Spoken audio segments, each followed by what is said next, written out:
Hi all, നമ്മൾ കഴിഞ്ഞ സെക്ഷൻസിലൊക്കെ seed dormancy എന്താണെന്നും സീഡ് ഡോർമൻസിയുടെ ക്ലാസിഫിക്കേഷൻ എന്തൊക്കെയാണെന്നൊക്കെ കണ്ടില്ലേ. ഇനി നമുക്ക് ഈ സീഡ് ഡോർമൻസിയെ എങ്ങനെയൊക്കെ ബ്രേക്ക് ചെയ്യാൻ പറ്റുമെന്ന് നോക്കാം. അതിന് കുറച്ച് ട്രീറ്റ്മെൻറ്റ്സ് ഉണ്ട്. സീഡ് ഡോർമൻസി ബ്രേക്കിംഗ് ട്രീറ്റ്മെൻറ്റ്സ് അതെന്തൊക്കെയാണെന്ന് നോക്കിയാലോ. അതായത് ഡോർമെൻ്റ് ആയിട്ടുള്ള സീഡിൻ്റെ ഡോർമൻസി ബ്രേക്ക് ചെയ്ത് അതിന് ജെർമിനേറ്റ് ചെയ്യാൻ കഴിയുന്ന രൂപത്തിലേക്ക് മാറ്റിയെടുക്കുന്നതാണ്. എന്തൊക്കെയാണ് ആ ട്രീറ്റ്മെൻറ്റ്സ് എന്ന് നമുക്കൊന്ന് നോക്കാവേ. How can we break physical dormancy? എങ്ങനെ നമുക്ക് ഫിസിക്കൽ ഡോർമൻസിയെ ബ്രേക്ക് ചെയ്യാമെന്ന് നോക്കാം. അപ്പോൾ അതിനായിട്ട് കുറച്ച് ട്രീറ്റ്മെൻറ്റ്സ് ലിസ്റ്റ് ഔട്ട് ചെയ്തിട്ടുണ്ട്, നോക്കിയാലോ. Scarification, hot water treatments, stratification, leaching of metabolites or inhibitors, temperature treatments, light and phytochromes, promoters, inhibitor concepts, and seed treatment with growth regulators or chemicals. ഇത്രയാണ് നമ്മൾ seed dormancy break ചെയ്യാനായിട്ട് എടുക്കുന്ന treatments. അപ്പോൾ ഇതിനെക്കുറിച്ച് നമുക്ക് detailed ആയിട്ട് പഠിക്കണം കേട്ടോ. അപ്പോൾ ആദ്യത്തേതാണ് scarification. It is a physical or chemical treatment. ഇത് ഫിസിക്കൽ അല്ലെങ്കിൽ കെമിക്കൽ ആയിട്ടുള്ളൊരു ട്രീറ്റ്മെൻ്റ് ആണ്. It weakens or soften the seed coat. നമുക്കറിയാം സീഡ് കോട്ടിൻ്റെ കട്ടി കാരണം സീഡ് ഡോർമെൻ്റ് ആയി പോവാം അല്ലേ. അപ്പോൾ അതിന് വേണ്ടിയിട്ട് ഉപയോഗിക്കുന്നതാണ് സ്കാരിഫിക്കേഷൻ. എന്താണ് ചെയ്യുന്നതെന്ന് അറിയാമോ? ഇവിടെ it weakens or soften the seed coat. ഇവിടെ സീഡ് കോട്ടിനെ ഒന്നെങ്കിൽ വീക്കൻ ആക്കും അല്ലെങ്കിൽ അതിനെ സോഫ്റ്റ് ആക്കി മാറ്റും. This method is more applicable to Malvaceae and Leguminaceae group of seeds. Malvaceae എന്ന് പറയുമ്പോൾ നമ്മുടെ വെണ്ടയുടെയൊക്കെ ഫാമിലിയാണ്. ലെഗുമിനേസി നമ്മുടെ പയറിൻ്റെയൊക്കെ. അപ്പോൾ ഇവർക്കാണ് ഈ സ്കാരിഫിക്കേഷൻ കൂടുതലായിട്ട് ആപ്ലിക്കബിൾ ആകുന്നതെന്നാണ് പറയുന്നത്. അപ്പോൾ സ്കാരിഫിക്കേഷൻ എന്ന് പറയുന്ന ട്രീറ്റ്മെൻറ്റ് രണ്ട് തരത്തിലുണ്ട്.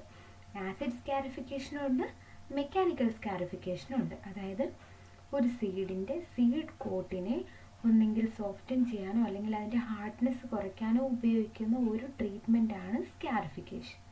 സ്കാരിഫിക്കേഷൻ എന്താണെന്ന് മനസ്സിലായില്ലേ? അതിൻ്റെ രണ്ട് മെത്തേഡ്സാണ്, ആസിഡ് സ്കാരിഫിക്കേഷനും മെക്കാനിക്കൽ സ്കാരിഫിക്കേഷനും. അപ്പോൾ അതെന്താണെന്ന് നമുക്കൊന്ന് നോക്കാവേ. ആസിഡ് സ്കാരിഫിക്കേഷൻ പേര് കേൾക്കുമ്പോൾ തന്നെ അറിയാം എന്തോ ഒരു ആസിഡ് കൊണ്ടാണ് നമ്മൾ സീഡ് കോട്ടിനെ സോഫ്റ്റൻ ചെയ്യുന്നത് അല്ലെങ്കിൽ അതിനെ വീക്കൻ ചെയ്യുന്നത് അല്ലേ. അപ്പോൾ ഇവിടെ എടുക്കുന്ന ആസിഡാണ് കോൺസെൻട്രേറ്റഡ് H2SO4. ഇതാരാണ്? സൾഫ്യൂരിക് ആസിഡാണ് അല്ലേ. Concentrated H2SO4 at 100 ml per kg of seeds for 2 to 3 minutes. എന്ത് ചെയ്യുമെന്നറിയോ? 1 kg സീഡിന് 100 ml കോൺസെൻട്രേറ്റഡ് H2SO4 എന്ന നിരക്കിൽ എടുത്തിട്ട് 2 to 3 minutes ഈ സീഡ് ആ കോൺസെൻട്രേറ്റഡ് H2SO4 ഇട്ടെടുക്കും. 1 kg സീഡിന് 100 ml കോൺസെൻട്രേറ്റഡ് H2SO4 എന്ന നിലയിൽ നമ്മൾ സീഡ് എടുക്കുന്നു. എന്നിട്ട് ഈ 1 kg seed 100 ml concentrated H2SO4 2 to 3 minutes മാത്രം ഇട്ട് വെച്ചാൽ മതി. അപ്പോൾ ഈ കോൺസെൻട്രേറ്റഡ് H2SO4 അല്ലെങ്കിൽ സൾഫ്യൂരിക് ആസിഡ് പെട്ടെന്ന് ചൂട് കൂടുതലാണ്, പെട്ടെന്ന് അതിനെ ദഹിപ്പിക്കുന്നത് നമുക്ക് നന്നായിട്ട് അറിയാം അല്ലേ. അപ്പോൾ അതുകൊണ്ടാണ് ഈ 2 to 3 minutes മാത്രം വളരെ കുറഞ്ഞ ടൈമിൽ അതിനകത്ത് ഇട്ട് വെക്കാവും. അപ്പോൾ ഹാർഡായിട്ടുള്ള സീഡ് കോട്ട് കുറച്ച് സോഫ്റ്റനായി വരും. The duration of this treatment will vary and depends on type and nature of seed coat. Seed coat ഒരുപാട് കട്ടിയുള്ളതിനാണെങ്കിൽ നമുക്ക് 2 to 3 minutes എന്നുള്ളത് കുറച്ചുകൂടി കൂട്ടാം. സീഡ് കോട്ടിൻ്റെ കട്ടി കുറവാണെങ്കിൽ കുറച്ചുകൂടി ടൈം ലെങ്ത് കുറയ്ക്കേണ്ടി വരും. അപ്പോൾ ആ സീഡ് കോട്ടിൻ്റെ ടൈപ്പിനെയും നേച്ചറിനും അനുസരിച്ച് നമ്മൾ കോൺസെൻട്രേറ്റഡ് സൾഫ്യൂരിക് ആസിഡ് ഇട്ട് വെക്കുന്ന ടൈം ഡ്യൂറേഷനിലും ചേഞ്ച് വരുത്തണം. അപ്പോൾ ആസിഡ് സ്കാരിഫിക്കേഷൻ എന്താണെന്ന് മനസ്സിലായില്ലേ? ഇനി മെക്കാനിക്കൽ സ്കാരിഫിക്കേഷൻ എന്താണെന്ന് നോക്കാം. മെക്കാനിക്കൽ സ്കാരിഫിക്കേഷൻ എന്ന് പറയുമ്പോൾ അവിടെ എന്തോ നമ്മൾ സാധാ ചെയ്യുന്ന മെക്കാനിക്കൽ വർക്കാണ് അല്ലേ. നമുക്ക് നോക്കാം. Seeds are rubbed on a sandpaper with the help of mechanical scarifier or by puncturing on seed coat with the help of needle. ഇവിടെ നമ്മൾ എന്താ ചെയ്യുന്നതെന്ന് അറിയോ? സാധാരണ സീഡിനൊക്കെ കട്ടി കൂടുതലാണെങ്കിൽ നമുക്കൊരു സാൻഡ് പേപ്പറിൽ ഈ മല്ലിയൊക്കെ അങ്ങനെ നടാനായിട്ട് ചെയ്യാറുണ്ട്. നമ്മൾ ഈ താമര വിത്തൊക്കെ നടുന്നവർക്കാണെങ്കിൽ അറിയാം, അതിൻ്റെ സീഡ് കോട്ട് കുറച്ച് കട്ടിയായതുകൊണ്ട് നമ്മളിങ്ങനെ സാൻഡ് പേപ്പറിൽ ഉരച്ചിട്ട് വേണം അതിൻ്റെ എംബ്രിയോ പുറത്തേക്ക് വരാനായിട്ട്. ഇങ്ങനെ ഉരച്ചിട്ട് വേണം നടാനായിട്ട്. അങ്ങനെ ഒന്നെങ്കിൽ സാൻഡ് പേപ്പറിൽ ഉരച്ചിട്ട് സീഡ് റബ്ബ് ചെയ്യുകയോ അല്ലെങ്കിൽ മെക്കാനിക്കൽ സ്കാരിഫയർ യൂസ് ചെയ്തിട്ടോ അല്ലെങ്കിൽ സീഡ് കോട്ടിന് ഈ നീഡിൽ വെച്ചിട്ട് നമ്മുടെ റേഡിക്കലും ഇതൊക്കെ പുറത്തേക്ക് വരാനുള്ള അവിടെ ഇങ്ങനെ പങ്ക്ചർ ചെയ്ത് കൊടുക്കുകയോ ചെയ്യാം. This is done to increase the moisture absorption by seeds. ഇങ്ങനെ ചെയ്യുന്നതിലൂടെ എന്ത് ചെയ്യും, ഈ സീഡിൻ്റെ ഉള്ളിലേക്ക് മോയ്സ്ചർ കടന്നു പോകാനുള്ള വേ ഉണ്ടാവും അല്ലേ. അപ്പോൾ ആസിഡ് സ്കാരിഫിക്കേഷനും മെക്കാനിക്കൽ സ്കാരിഫിക്കേഷനും ക്ലിയർ ആയില്ലേ. ഇനി നമുക്ക് അടുത്തതിലേക്ക് പോകാം. അതാണ് ഹോട്ട് വാട്ടർ ട്രീറ്റ്മെൻറ്റ്. അടുത്ത ട്രീറ്റ്മെൻ്റ് ആണ് hot water treatment. It is effective in case of leguminous tree crops. Leguminous tree crop ആണ് മറ്റേ പുളിയൊക്കെ ഇല്ലേ, ടാമറിനൊക്കെ അതിൽ വരുന്നതാണ് കേട്ടോ. അപ്പം ലെഗുമിനസ് ഫാമിലിയിൽ വരുന്ന എല്ലാവർക്കും കൂടുതലായിട്ട് ഇഫക്റ്റീവ് ആയിട്ടുള്ളതാണ് hot water treatment. The seeds should be soaked in boiled water for 1 to 5 minutes in 60 to 80 degrees Celsius. 60 to 80 degree സെൽഷ്യസിൽ boil ചെയ്ത വാട്ടറിൽ നമ്മുടെ സീഡ്സിനെ നമ്മൾ സോക്ക് ചെയ്ത് വെക്കും. എത്ര നേരത്തേക്കാണ്? ഒരു 1 to 5 minutes ആണ് സോക്ക് ചെയ്ത് വെക്കുക. Some crops like Bengal gram and groundnut hot water treatment for more than 1 minute is found injurious to seed. അപ്പോൾ നമ്മൾ 1 മുതൽ 5 മിനിറ്റ് വരെയാണ് വെള്ളത്തിൽ ഇതിനെ സോക്ക് ചെയ്ത് വെക്കുക എന്ന് പറഞ്ഞു അല്ലേ. അപ്പോൾ ടൈം ഡ്യൂറേഷൻ എപ്പോഴും മാറ്റർ ചെയ്യുന്ന ഒരു കാര്യമാണ്. നമുക്ക് ബംഗാൾ ഗ്രാം, ഗ്രൗണ്ട് നട്ട്, അതായത് നമ്മുടെ കപ്പലണ്ടി അങ്ങനെയുള്ളവരെയൊക്കെ സീഡ് കോട്ട് ചെറുതല്ലേ, അപ്പം മീൻസ് കുറച്ചുകൂടി പേപ്പറി അല്ലേ, ഹാർഡല്ലല്ലോ. അപ്പം അങ്ങനെയുള്ളവരെ നമ്മൾ ഇത്രയും ഡിഗ്രി സെൽഷ്യസ് ബോയിൽഡ് വാട്ടറിലേക്ക് 1 മിനിറ്റ് കൂടുതലൊക്കെ ഇട്ട് വെച്ചാൽ തന്നെ ആ സീഡിന് പരിക്ക് പറ്റാൻ ചാൻസ് ഉണ്ട്. ഇനി അടുത്തതാണ് സ്ട്രാറ്റിഫിക്കേഷൻ. അപ്പോൾ മറന്നു പോകരുത്, ആദ്യം നമ്മളിത് കണ്ട എന്താണ്? സ്കാരിഫിക്കേഷൻ ആയിരുന്നു. ഇതെന്താണ്? സ്ട്രാറ്റിഫിക്കേഷനാണ്. സ്കാരിഫിക്കേഷൻ എന്തിൻ്റെ ആയിരുന്നു? അത് നമ്മുടെ സീഡിൻ്റെ സീഡ് കോട്ടിനെ സോഫ്റ്റൻ ചെയ്യാനുള്ളതായിരുന്നു അല്ലേ. സ്ട്രാറ്റിഫിക്കേഷൻ ആണെങ്കിലോ it is used when the dormancy is due to embryo factor. എംബ്രിയോയുടെ ഫാക്ടർ കാരണം ഉണ്ടാവുന്ന ഡോർമൻസിയെ ബ്രേക്ക് ചെയ്യാനാണ് സ്ട്രാറ്റിഫിക്കേഷൻ ഉപയോഗിക്കുന്നത്. അപ്പോൾ സ്കാരിഫിക്കേഷനും സ്ട്രാറ്റിഫിക്കേഷനും തമ്മിലുള്ള ഡിഫറൻസ് മനസ്സിലായില്ലേ? Scarification is for seed coat factor dormancy and stratification is for embryo factor dormancy. ഇനി സ്ട്രാറ്റിഫിക്കേഷനെ രണ്ടായിട്ട് നമുക്ക് ചെയ്യാൻ പറ്റും. ഒന്നാണ് കോൾഡ് സ്ട്രാറ്റിഫിക്കേഷനും രണ്ടാമത്തേതാണ് വാം സ്ട്രാറ്റിഫിക്കേഷനും. അപ്പോൾ നമുക്ക് അതെന്താണെന്ന് ഒന്ന് ഡീറ്റെയിൽഡ് ആയിട്ട് നോക്കാം.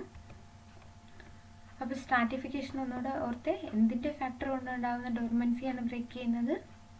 അത് എംബ്രിയോ ഫാക്ടർ കൊണ്ടുള്ളതാണ് കേട്ടോ. അപ്പോൾ സ്ട്രാറ്റിഫിക്കേഷൻ നമ്മൾ രണ്ടായിട്ട് ക്ലാസിഫൈ ചെയ്തു, കോൾഡ് സ്ട്രാറ്റിഫിക്കേഷനും വാം സ്ട്രാറ്റിഫിക്കേഷനും അല്ലേ.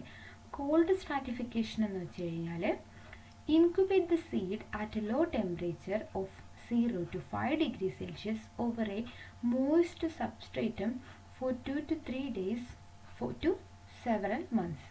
ഇവിടെ നമ്മൾ കോൾഡ് സ്ട്രാറ്റിഫിക്കേഷൻ, അതായത് ഇവിടെ വരുന്ന എംബ്രിയോയുടെ ഫാക്ടർ കൊണ്ടുണ്ടാകുന്ന ഡോർമൻസി ബ്രേക്ക് ചെയ്യാനായിട്ട് നമ്മൾ എന്ത് ചെയ്യും?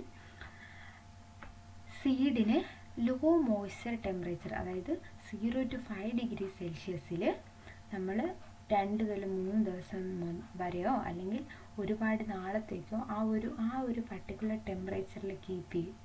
അതാണ് കോൾഡ് സ്ട്രാറ്റിഫിക്കേഷൻ. കോൾഡ് എന്ന് പറയാൻ കാരണം എന്താണ്? അവിടെ 0 to 5 ഡിഗ്രി സെൽഷ്യസ് ആണ് നമ്മൾ എടുക്കുന്നത്. It depends on the nature of seeds and kind of dormancy. അപ്പോൾ അത് എന്ത് തരത്തിലുള്ള സീഡാണെന്നും അതിൻ്റെ ഡോർമൻസി എന്ത് ടൈപ്പ് ആണെന്നും നോക്കിയിട്ട് വേണം നമ്മൾ കോൾഡ് സ്ട്രാറ്റിഫിക്കേഷൻ ചെയ്യാനായിട്ട്. ഈ ചെറി, ഓയിൽ പാം സീഡ്സിനൊക്കെ നമ്മൾ ചെറിയുടെയും ഓയിൽ പാം സീഡ്സിൻ്റെയൊക്കെ സീഡിന് നമ്മൾ കോൾഡ് സ്ട്രാറ്റിഫിക്കേഷനാണ് ചെയ്യാറ്. ഇനിയുള്ളതാണ് വാം സ്ട്രാറ്റിഫിക്കേഷൻ. കോൾഡ് സ്ട്രാറ്റിഫിക്കേഷൻ്റെ ടെമ്പറേച്ചർ നമ്മൾ കണ്ട് 0 to 5 ഡിഗ്രി സെൽഷ്യസ് അല്ലേ. അപ്പോൾ വാം സ്ട്രാറ്റിഫിക്കേഷൻ്റെ ടെമ്പറേച്ചർ എന്ന് പറയുന്നത് 40 to 50 ഡിഗ്രി സെൽഷ്യസ് ആണ്. അപ്പോൾ സീഡിന് ജെർമിനേറ്റ് ചെയ്യാനായിട്ട് ഒരു പർട്ടിക്കുലർ, അതായത് ഉയർന്ന ടെമ്പറേച്ചർ വേണം എന്നുള്ള സ്ഥലങ്ങളിൽ അല്ലെങ്കിൽ ഉള്ള ആ ഒരു കണ്ടീഷനിലുള്ള സീഡുകളെ നമുക്ക് 40 to 50 ഡിഗ്രി സെൽഷ്യസിൽ ഫ്യൂ ഡേയ്സ് നമുക്ക് കീപ്പ് ചെയ്ത് വെക്കാം. അതിൻ്റെ ഒരു എക്സാമ്പിളാണ് paddy. Moisture content of seed should not be more than 50%. അപ്പോൾ ഇവിടെ ഒരു കണ്ടീഷൻ പറയുന്നത് സീഡിൻ്റെ മോയ്സ്ചർ കണ്ടൻറ്റ് എന്ന് പറയുന്നത് ഒരിക്കലും 15% കൂടരുതെന്നാണ്. അപ്പോൾ സ്കാരിഫിക്കേഷനും സ്ട്രാറ്റിഫിക്കേഷനും ഒക്കെ നമ്മൾ കണ്ടു. പിന്നെ ഹോട്ട് വാട്ടർ ട്രീറ്റ്മെൻറ്റ് കണ്ടു. ഇനിയാണ് ലീച്ചിങ് ഓഫ് മെറ്റബലൈറ്റ്സ് അല്ലെങ്കിൽ ഇൻഹിബിറ്റേഴ്സ്. ഈ ലീച്ചിങ് എന്താണെന്നറിയാമോ? നമ്മൾ വെള്ളം ഒഴിച്ചു കൊടുക്കുകയാണ്. അപ്പോൾ വെള്ളം ഒലിച്ചു പോകുന്നതിലൂടെ, അപ്പോൾ നമ്മൾ എവിടെയെങ്കിലും കുറച്ച് വെള്ളം ഇങ്ങനെ ഒഴിക്കുകയാണെന്ന് കരുതാം. ആ വെള്ളം ഒഴിക്കുമ്പോൾ അതിൻ്റെ കൂടെ അവിടെയുള്ള കുറച്ച് സാധനങ്ങളും കൂടി ഒലിച്ചങ്ങ് പോകും. കണ്ടിട്ടില്ലേ? മണ്ണിൽ ഒഴിക്കുകയാണെങ്കിൽ മണ്ണിലുള്ള ഈ വെയ്റ്റ്ലെസ് ആയിട്ടുള്ള കുറച്ച് ആൾക്കാരൊക്കെ ഇങ്ങനെ ഒലിച്ചങ്ങ് പോകും. അതിനെയാണ് ലീച്ചിങ് എന്ന് പറയുക. അതായത് വെള്ളത്തിനോടൊപ്പം മൂവ് ചെയ്ത് പോകുന്ന ആ ഒരു പ്രോസസ്സിനെയാണ് നമ്മൾ ലീച്ചിങ് എന്ന് പറയുന്നത്. അപ്പം ഗ്രോത്തിനെ ഇൻഹിബിറ്റ് ചെയ്യുന്ന അല്ലെങ്കിൽ ഡോർമൻസി ഇൻഹിബിറ്റ് ചെയ്യുന്ന ആൾക്കാർ.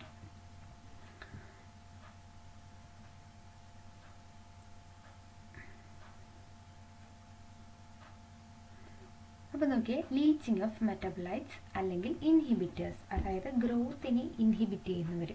അപ്പോൾ ഇവിടെ നമുക്ക് ഈ മെറ്റബലൈറ്റ്സിനെ വെള്ളത്തിനോടൊപ്പം ലീച്ച് ചെയ്ത് കളയാൻ കഴിയും. The seeds can be soaked in water for 3 days. സീഡിന് നമ്മൾ വെള്ളത്തിൽ സോക്ക് ചെയ്ത് വെക്കുകയാണ് 3 ദിവസത്തേക്ക്. But once in 12 hours fresh water should be changed to avoid fermentation of seed. എന്ത് ചെയ്യുമെന്നറിയാമോ? 3 ദിവസം നമ്മൾ സീഡ് സോക്ക് ചെയ്യണം എന്ന് പറഞ്ഞിട്ടുണ്ട്. പക്ഷെ ഓരോ 12 മണിക്കൂറിൻ്റെ ഇടയിൽ നമ്മൾ ഈ വെള്ളം ചേഞ്ച് ചെയ്തുകൊണ്ടിരിക്കണം. അപ്പം ഈ വെള്ളം ഇങ്ങനെ ചേഞ്ച് ചെയ്യുന്നതിനോടൊപ്പം ഇതിലേക്ക് വരുന്ന മെറ്റബലൈറ്റ്സും കൂടി പോവുകയാണ് അല്ലേ? ആ വെള്ളം കളയുന്നതിനോടൊപ്പം അതും കൂടി ലോസായി പോവുകയാണ്. പിന്നെ പ്ലസ് ഇത് ചെയ്യാനുള്ള കാരണം എന്ന് പറഞ്ഞാൽ ഒരുപാട് ദിവസം അല്ലെങ്കിൽ ഒരുപാട് ടൈം സീഡ് വെള്ളത്തിൽ കിടന്നാൽ അതിനെന്ത് സംഭവിക്കും?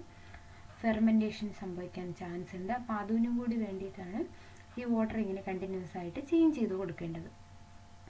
It can be soaked in running water for a day to leach out the inhibitors. അപ്പോൾ എന്താ പറയുക, നമ്മൾ ഈ റണ്ണിങ് വാട്ടർ ഇല്ല, ഇങ്ങനെ ഒഴുകിക്കൊണ്ടിരിക്കുന്ന വെള്ളത്തിൽ സോക്ക് ചെയ്ത് വെച്ചാലും അതിലുള്ള ഇൻഹിബിറ്റേഴ്സൊക്കെ ലീച്ച് ചെയ്ത് പോകും. അപ്പോൾ ഇതിനൊരു എക്സാമ്പിളാണ് നമ്മുടെ കൊറിയാണ്ടറിലുള്ള ക്യൂമാറിൻ എന്ന് പറയുന്ന ഇൻഹിബിറ്റേഴ്സ്, സൺഫ്ലവറിലുള്ള ഹൈഡ്രോസയനിക് ആസിഡ്, ഇവയൊക്കെ മെറ്റബലൈറ്റ്സ് ആണ്, ഇൻഹിബിറ്റേഴ്സ് ആണ്. ഇവയൊക്കെ നമുക്ക് ലീച്ച് ചെയ്ത് കളയാൻ പറ്റും. ഇനി ടെമ്പറേച്ചർ ട്രീറ്റ്മെൻറ്റ്സ് ഉണ്ട്. 4 തരത്തിലുള്ള ടെമ്പറേച്ചർ ട്രീറ്റ്മെൻറ്റ്സ് ഉണ്ട്. Low temperature treatment, high temperature treatment, alternate temperature treatment and fire treatment temperature treatment. അപ്പോൾ അതിനകത്ത് നമുക്കൊന്ന് നോക്കിയാലോ. ഒന്നാമത്തേതാണ് low temperature treatment. For the plants which grow in the temperate and cooler climates, it requires a period of chilling for breaking of dormancy. നമുക്ക് temperate അല്ലെങ്കിൽ cool ക്ലൈമറ്റ്സിൽ വളരുന്ന പ്ലാന്റ്സിൻ്റെ സീഡിനൊക്കെ എന്താണ്, അവയെ നമ്മൾ ഒരു പ്രത്യേകതരം ടെമ്പറേച്ചറിൽ മെയിൻറ്റെയിൻ ചെയ്താൽ അവ ഡോർമെൻ്റ് ആയിട്ടിരിക്കും. പക്ഷേ നമ്മളവയെ ഒരു കൂൾ ടെമ്പറേച്ചർ അല്ലെങ്കിൽ കുറഞ്ഞ് ചിൽ ചെയ്യുന്ന ഒരു ടെമ്പറേച്ചറിലേക്ക് കൊണ്ടുവന്നു കഴിഞ്ഞാൽ അവയുടെ ഡോർമെൻസി ബ്രേക്ക് ചെയ്ത് അവർ ജെർമിനേറ്റ് ചെയ്യാനായിട്ട് തുടങ്ങും. അതാണ് ലോ ടെമ്പറേച്ചർ ട്രീറ്റ്മെൻറ്റ്. അതായത് ലോ ടെമ്പറേച്ചറിൽ വളരുന്നവരെ ആ ടെമ്പറേച്ചറിലേക്ക് കൊണ്ടുവന്നു കഴിഞ്ഞാൽ അവർക്ക് ജെർമിനേറ്റ് ചെയ്യാനുള്ള ടെൻഡൻസി ഉണ്ടാവും അല്ലേ. ഇനി ഹൈ ടെമ്പറേച്ചർ ട്രീറ്റ്മെൻറ്റ് ആണെങ്കിലോ, it is exhibited by early flowering winter annuals. ഈ ഏർലി ഫ്ലവറിങ് വിൻ്റർ ആനുവൽസ് എന്ന് വെച്ചാൽ എന്താണെന്നറിയാമോ? ഓട്ടം സീസണിൽ സീഡ് സോ ചെയ്ത് വിൻ്റർ സീസണിലായിരിക്കും അത് ഫുള്ള് വളരുന്നതൊക്കെ. അത് കഴിഞ്ഞിട്ട് പിന്നെ മെച്യൂർ ആവുന്നത് അല്ലെങ്കിൽ ഫ്ലവർ ചെയ്ത് സീഡൊക്കെ ഉണ്ടാകുന്നത് അടുത്ത നെക്സ്റ്റ് സീസണിലായിരിക്കും. അപ്പോൾ അങ്ങനെയുള്ളതിനെയാണ് വിൻ്റർ ആനുവൽസ് എന്ന് പറയുന്നത്. അപ്പോൾ ഹൈ ടെമ്പറേച്ചർ ട്രീറ്റ്മെൻറ്റ്സ് ഇവർക്കാണ് ഉപയോഗിക്കുന്നത്. അപ്പോൾ അതിന് ഒരു ടെമ്പറേച്ചർ ഹൈന് കൂടുതലിലേക്ക് അല്ലെങ്കിൽ കൂടിയ ടെമ്പറേച്ചറിലേക്ക് കൊണ്ടുവന്നാണ് അതിൻ്റെ സീഡ് ഡോർമൻസി ബ്രേക്ക് ചെയ്യുന്നത്. ഇനി ഓൾട്ടർനേറ്റ് ടെമ്പറേച്ചർ ട്രീറ്റ്മെൻറ്റ് എന്ന് വെച്ചാൽ species which grow in temperate and cool temperate regions and it requires alternate temperature for breaking of dormancy. ഈ ടെമ്പറേറ്റ് അല്ലെങ്കിൽ കൂൾ ടെമ്പറേറ്റ് റീജിയൻസിൽ വളരുന്ന പ്ലാന്റ്സിൻ്റെ സീഡുകൾക്ക് ഒരു ഓൾട്ടർനേറ്റ് ആയിട്ടുള്ള ടെമ്പറേച്ചർ കൊടുത്തുകൊണ്ടിരിക്കണം, എന്നാലേ അവരുടെ ഡോർമൻസി ബ്രേക്ക് ചെയ്തെടുക്കാൻ പറ്റും. ഇനി അടുത്തൊരു ഇൻട്രസ്റ്റിംഗ് ആണ് ഫയർ ട്രീറ്റ്മെൻറ്റ്. നമുക്ക് നോക്കാം. Some shrubs and trees of subtropical and semi-arid regions have extremely hard seeds. ഈ സബ്ട്രോപ്പിക്കൽ അല്ലെങ്കിൽ സെമി ആരിഡ് റീജിയൻസിലൊക്കെ വളരുന്ന ചില ഷ്രബിൻ്റെയും അല്ലെങ്കിൽ ട്രീസിൻ്റെയൊക്കെ സീഡുകൾ എങ്ങനെയുള്ളതായിരിക്കും? വളരെയധികം ഹാർഡായിട്ടുള്ളതായിരിക്കും കേട്ടോ. Their seed coat is very impervious to water. എന്ന് വെച്ചാൽ അവരുടെ സീഡിൻ്റെ കോട്ടം എന്ന് പറയുന്നത് ഭയങ്കര കട്ടിയുള്ളതായിരിക്കും. അപ്പം അതിൻ്റെ ഉള്ളിലേക്ക് നമ്മുടെ എംബ്രിയോയ്ക്ക് ആവശ്യമായിട്ടുള്ള വെള്ളം കിട്ടാൻ യാതൊരു വിധത്തിലുള്ള ചാൻസും ഉണ്ടാകത്തില്ല. അപ്പം ഇതെങ്ങനെയാണ് ബ്രേക്ക് ചെയ്യുന്നതെന്ന് അറിയാമോ? It may be broken by exposure to extreme heat such as fire. അപ്പോൾ ഇതിനെ ഭയങ്കര എക്സ്ട്രീം ആയിട്ടുള്ളൊരു ഹീറ്റിലേക്ക് എക്സ്പോസ് ചെയ്ത് കൊടുത്താലേ ഇതിൻ്റെ സീഡ് ഡോർമൻസി ബ്രേക്ക് ചെയ്യാൻ പറ്റത്തുള്ളൂ. അതായത് ഈ തീയിലൊക്കെ കാണിച്ചാൽ മാത്രമേ നമുക്ക് അതിൻ്റെ ഡോർമൻസി അല്ലെങ്കിൽ ആ സീഡ് കോട്ടിനെ നമുക്കൊന്ന് രൂപപ്പെടുത്തി എടുക്കാൻ കഴിയത്തുള്ളൂ. ഇനി അടുത്തതാണ് ലൈറ്റ് ആൻഡ് ഫൈറ്റോക്രോം. അപ്പോൾ നമുക്കറിയാം സൂര്യപ്രകാശം എടുത്താണ് നമ്മുടെ പ്ലാന്റ്സ് ഫോട്ടോസിന്തസിസ് ഒക്കെ ചെയ്യുന്നതെന്നൊക്കെ നമുക്കറിയാം അല്ലേ. അപ്പോൾ ലൈറ്റ് റിസീവ് ചെയ്യുന്ന ഒരു പ്ലാന്റ് ബോഡിയിൽ വരുന്നതാണ് കേട്ടോ ഈ സീഡൊക്കെ. അപ്പോൾ പ്ലാന്റ് ബോഡിയിലേക്ക് ലൈറ്റ് റിസീവ് ചെയ്യുന്ന പാർട്ടിനെയാണ് ഫൈറ്റോക്രോം എന്ന് പറയുക. അപ്പോൾ light influence the process of germination. Light germination പ്രോസസ്സിനെ ഇൻഫ്ലുവൻസ് ചെയ്യും. എങ്ങനെയാണെന്നറിയാമോ? Red light promotes germination. Red light ആണ് റിസീവ് ചെയ്യുന്നതെങ്കിൽ അത് ജെർമിനേഷൻ പ്രൊമോട്ട് ചെയ്യും. ഇനി ഫാർ റെഡ് ലൈറ്റ്സ് ആണ് കിട്ടുന്നതെങ്കിൽ അത് ജെർമിനേഷനെ ഇൻഹിബിറ്റ് ചെയ്യുകയാണ് ചെയ്യുക. ഇനി പ്രൊമോട്ടേഴ്സ് ഇൻഹിബിറ്റേഴ്സ് കോൺസെപ്റ്റ് എന്താണെന്ന് നോക്കാം. നമുക്കറിയാം ഇൻഹിബിറ്റേഴ്സ് എന്തുവാണ്? ജെർമിനേഷനെ ഇൻഹിബിറ്റ് ചെയ്യുന്ന ആൾക്കാരാണ് ഇൻഹിബിറ്റേഴ്സ് അല്ലേ. അപ്പോൾ അവരെന്തായി മാറും? ഡോർമൻ്റ് ആയിട്ട് മാറും. ഇനി പ്രൊമോട്ടർ ആണെങ്കിലോ ഗ്രോത്തിനെ പ്രൊമോട്ട് ചെയ്യുന്ന ആൾക്കാരാണ് പ്രൊമോട്ടേഴ്സ് അല്ലേ. പ്രൊമോട്ടേഴ്സ് എന്ത് ചെയ്യും? ഗ്രോത്ത് കൂട്ടും. അപ്പോൾ ഈ പ്രൊമോട്ടറും ഇൻഹിബിറ്ററും ഒരു ബാലൻസ്ഡ് പൊസിഷനിൽ വന്നാൽ, ഒരു ബാലൻസ്ഡ് സ്റ്റേറ്റിൽ വന്നാലേ, അല്ലെങ്കിൽ ഒരു ഇക്വിലിബ്രിയം സ്റ്റേറ്റിൽ വന്നു കഴിഞ്ഞാലേ അവിടെ കറക്റ്റായിട്ടുള്ളൊരു ജെർമിനേഷൻ നടക്കത്തുള്ളൂ. അതാണ് ഇവിടെ പറയുന്നത്. Proper balance of the promoters and inhibitors present in the seed regulate germination. ഇനി അടുത്തതാണ് infrared radiation treatment. Infrared rays can be passed on to the seed. സീഡ്സിലേക്ക് നമ്മൾ ഇൻഫ്രാറെഡ് റേസ് കടത്തിവിടുമ്പോൾ അവിടെ സീഡ് ഡോർമൻസി ബ്രേക്ക് ചെയ്തെടുക്കാൻ പറ്റും. ഇനി പ്രഷർ ട്രീറ്റ്മെൻറ്റ് ആണെങ്കിൽ dormant seeds can be kept in autoclave and required pressure can be employed. ഇപ്പോൾ pressure treatment ആണെങ്കിൽ നമ്മൾ അത്യാവശ്യത്തിന് അതിനാവശ്യമായിട്ടുള്ള പ്രഷർ അപ്ലൈ ചെയ്ത് കൊടുക്കുക. അതിനുള്ള ഒരു ഉപകരണമാണ് ഓട്ടോക്ലേവ് അല്ലേ. അപ്പോൾ ഓട്ടോക്ലേവിൽ സീഡ് വെച്ചിട്ട് ആവശ്യമായിട്ടുള്ള പ്രഷർ അപ്ലൈ ചെയ്ത് കൊടുത്താൽ ഡോർമൻസി നമുക്ക് ബ്രേക്ക് ചെയ്തെടുക്കാം. ഇനി അവസാനത്തേതാണ് മാഗ്നറ്റിക് സീഡ് ട്രീറ്റ്മെൻറ്റ്. അപ്പോൾ മാഗ്നറ്റിക് സീഡ് ട്രീറ്റ്മെൻറ്റ് എന്ന് വെച്ചാൽ മാഗ്നറ്റിക് ഫീൽഡ് നമ്മൾ ഈ സീഡിന് കൊടുക്കും. Seeds can be kept in magnetic field for about 1 to 10 days. 1 മുതൽ 10 ദിവസം വരെ ഈ മാഗ്നറ്റിക് ഫീൽഡിൽ നമ്മൾ സീഡിനെ വെച്ച് കഴിഞ്ഞാലും അവരുടെ സീഡ് ഡോർമൻസി ബ്രേക്ക് ചെയ്തെടുക്കാൻ പറ്റും. അപ്പോൾ ഇതാണ് സീഡ് ഡോർമൻസി എങ്ങനെ ബ്രേക്ക് ചെയ്യാം എന്നുള്ളതിനെ കുറിച്ചുള്ള സെഷൻ. അപ്പോൾ ഇതിൻ്റെ ബേസ് ചെയ്ത കുറച്ച് ക്വസ്റ്റ്യൻസ് ഉണ്ട്. What is acid scarification? Acid scarification എന്താണെന്നാണ് ചോദിച്ചത്. അപ്പോൾ സ്കാരിഫിക്കേഷൻ്റെയും സ്ട്രാറ്റിഫിക്കേഷൻ്റെയും ഡിഫറൻസ് അറിയാമല്ലോ അല്ലേ. What is stratification treatment and what are its types? Stratification ട്രീറ്റ്മെൻറ്റിൻ്റെ ടൈപ്സും ചോദിച്ചിട്ടുണ്ട്, അതെന്താണെന്നും ചോദിച്ചിട്ടുണ്ട്. And what are the importance of infrared radiation treatment in breaking dormancy? Infrared radiation treatment dormancy break ചെയ്യാനായിട്ട് എങ്ങനെ സഹായിക്കുക, അല്ലെങ്കിൽ അതിൻ്റെ ഇമ്പോർട്ടൻസ് എന്താണെന്നാണ് ക്വസ്റ്റ്യൻസ്. സോ ഇതെല്ലാം ആൻസർ ചെയ്യാം. ഇനി നമുക്ക് അടുത്ത സെക്ഷനിൽ മീറ്റ് ചെയ്യാം.